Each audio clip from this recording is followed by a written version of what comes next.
Firstly, Santa, well, he's going to be making a very special visit. Good morning to you too, Danica, and thank you for having me on the show. Yes, lots of excited children in the hospital. Santa did actually visit last night.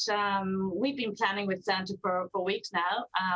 He left a special letterbox in our waiting room to which all the kids have been writing their letters, and every child woke up this morning with presents at the end of the bed. And I have a Dr. Santa Claus on duty today, so he's keeping the children that are currently in the department entertained, lots of smiles for the families who hadn't planned on being here today. Absolutely, and it must be so exciting for all those children who are currently stuck in hospital sick. It must bring so much joy to see Santa.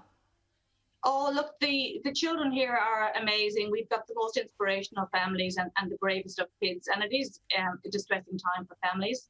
For the children that have either had planned admissions that didn't get to go home, or the children that just turn up today with injuries that need to stay. But, you know, we do our best. We've got the most amazing team. And I think having Santa in the hospital today is bringing lots of smiles to lots of little faces. And how many children are being cared for at both hospitals this Christmas? So we expect today approximately 350 children in the emergency department alone across both sites. That's here in Randwick and also in Westmead. So we'll probably see 120, 130 here in Randwick, and a bigger volume tend to go to the Westmead emergency department. So that is a lot of families that are having their day disrupted.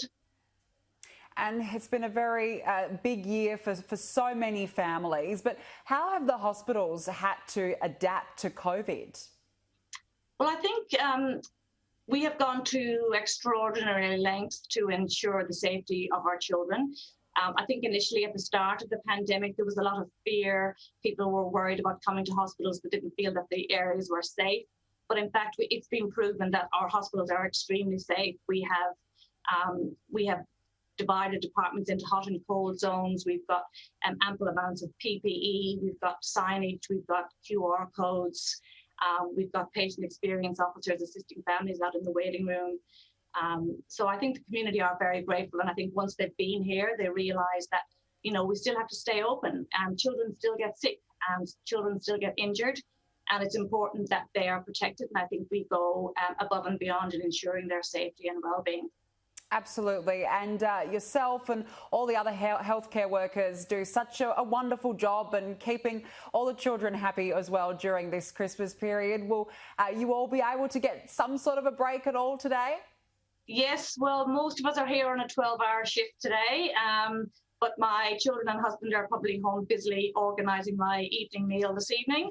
And then I had to have a few days off. But we have a beautiful community spirit here within the hospital. So we have lunches prepared, everyone has chipped in, and we also have, there's been certain things done for parents as well with regards to free meals for families that are in hospital over this period. And take us through that, because it must be incredibly difficult for a parent to see their child in hospital. How do they cope? I think, firstly, you know, as soon as they arrive, they're given reassurance, and we always tell them, you know, you've done the right thing. People, you know, can make mistakes in the past by staying at home too long. So once they're here, they're reassured, they know that they're safe. And if the issue is that they have to stay, then we just try to make their stay as pleasant as possible. We do try to get children home as quickly as we can, and we do have extended services outside the hospital where we have hospital in the home, so that if kids have the opportunity to go, then the hospital staff can actually visit them in their homes just to get them out of the hospital setting. Well, you and everyone else at both of those hospitals do such a wonderful job, and it's great to see Santa bringing a smile to all the sick children this Christmas. Lorna Reardon, I hope you have a wonderful day. Thank you so much for joining me. Thank you so much, Danica, and have a happy Christmas to you too.